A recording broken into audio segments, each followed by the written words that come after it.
Tracy Wilen joins me now, though. Her book, Society 3.0, how technology is really important in changing your life, changing your career, your job, building up your professional resume. Good morning, Tracy. Good morning, and thank you for having me. You know, it's good to have you on because I've been on this vein lately. We had a guy named Joe Saba on for years who said resumes are thrown in the corner and that you get somewhere by going there and talking to the people or give them this wonderful cover letter with, goldenrod color so they'll see it and notice it.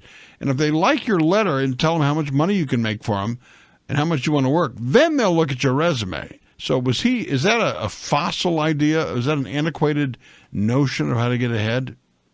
Well, that's a very good question, and his recommendations were probably appropriate at that time. Today, the technology for even scanning and looking at resumes has dramatically changed. I actually believe that the resume is your billboard or your pop-up ad. It's something that you need to pay attention to because there are systems called applicant tracking systems that actually will pull out keywords and phrases before someone even reviews the cover letter. Both are important, but just remember we have technology now that helps resume reviews. So the notion of the cover letter to get someone to look at the resume is done. That's an antiquated, ancient notion that's not reality in 2013. Actually, no. Actually, the cover letter can be very important, but today it's much shorter. You do have to catch someone's attention. Remember, a resume review is basically a 10-second scan. So I would, today people are using email to send in their resumes, not postal mail anymore. So you want to make sure that the subject line in your email catches the attention and states exactly what you are and what you're looking for. So that means matching the job opening with the job title. And that the cover letter is short, right? Because when you think about when you read email, you're really not going to scroll through an entire email. You're just going to look at the top line to see if that makes sense. It comes down to one line. People probably fret and toss and turn over what they're going to say in their 2 or 3 paragraph letter, and they won't even. The person who's watching it, reading it, won't even go beyond the first line. It sounds like. Well, if you think about how jobs are posted today, a lot of them are online. A lot of them have very specific requirements. And as a hiring manager or recruiter, what's encouraged is that you look at the job opening and then you go all the way down to the bottom of the job opening. There's usually a list of things that the hiring manager wants. If you don't meet 8 out of 10 things on the list in terms of skills or responsibilities, experience, title, education, then it's probably not a good fit. If you do meet 8 out of 10, then there's a good chance that you are maybe an appropriate candidate. So then you need to let them know that. And that's what you can put in your cover letter and make sure that it's highlighted in your resume.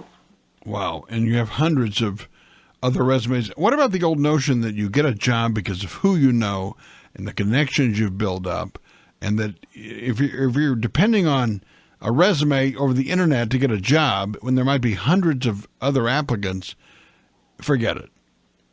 Mitch, you're bringing up a really good point. I just completed a study with recruiters and hiring managers, and they all agree that 85% of jobs are really achieved through networking. Now, networking today is different than in the past. You have people-to-people networking, and you also have networking that is conducted online. So I recommend that people do both. If you think about the new tool, which isn't so new anymore, LinkedIn, it is the place where most people will find recruiters and other business professionals to network. So if I were to pick one tool if you're job hunting or considering career changes, I would point people to LinkedIn. Well, go ahead. No, but not to discount the person-to-person aspect, because let's face it, people hire people.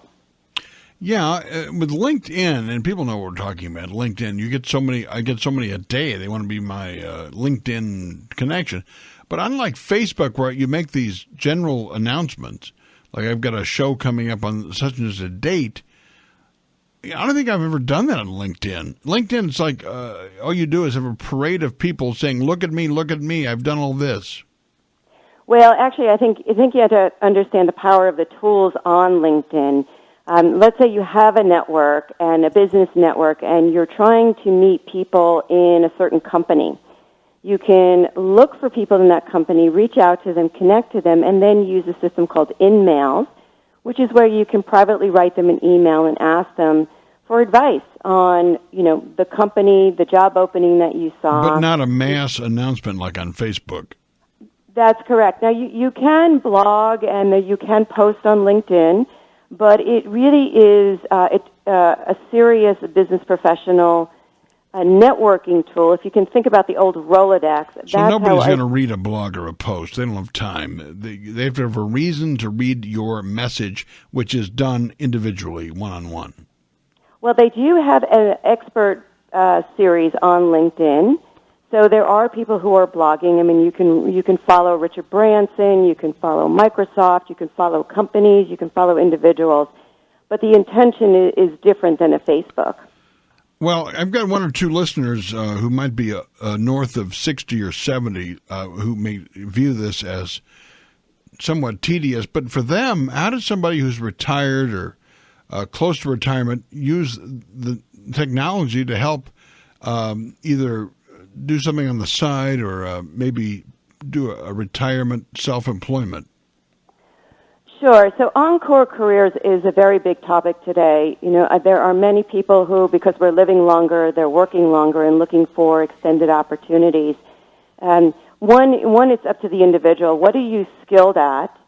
And what is your passion? I mean, those are the two key elements. You can love to do something, but if you're not good at it, then it may not be worth pursuing. Retirees have expressed to me, one individual said, the world really falls into two buckets. Do you have a skill or do you have an expertise? If you have a skill such as accounting, bookkeeping, programming, cooking, then you can really rely on that skill to keep employed. If you don't have a skill, which many people don't, including myself, right? You have more of an expertise because you've been in companies for a long time. Then you may want to look at the consulting track. What are consulting opportunities, both online and offline? I like that idea, consulting. I used to watch them in the news business. They fly in, they get a briefcase, they talk for 2 days and go home. They got all kinds of money. Well, there's also online consulting. There's places such as Elance, Guru.com, Odesk.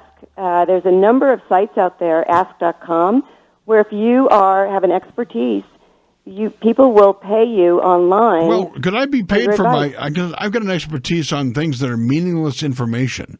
Like I can talk for 3 hours on the NCAA Final Four or the Masters golf tournament, but I don't find there's a lot of money in that. But you're telling me there might be a place for me. Well, we would have to explore the place for you. Off the top of my head, I don't know enough about you to know where to place you. It didn't go over well in marriage. She wanted me to clean the car. Now, explain the title of your book, Society 3.0. Thank you. So Society 3.0 is really a look at how the rapid acceleration of technology is changing everything. It's changed society, the tools that we use, how we communicate. Think about it, iPhone, social media, Facebook.